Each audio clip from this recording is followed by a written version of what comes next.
Today's video regarding Canon PIXMA MG2555s all-in-one printer.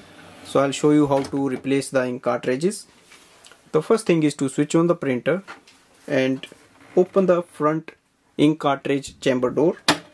So push it outside and it will open. You will see the ink cartridges will move and come here. And to remove them, simply press it down and take it out. To install the new ink cartridge,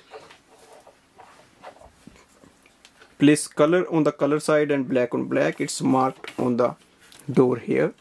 So simply place it in, slide it and push it inwards. So you have to slide and push and it will lock here. So you might have to press it a little bit hard.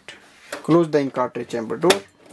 So this way we can install or replace the ink cartridges. Thanks for watching.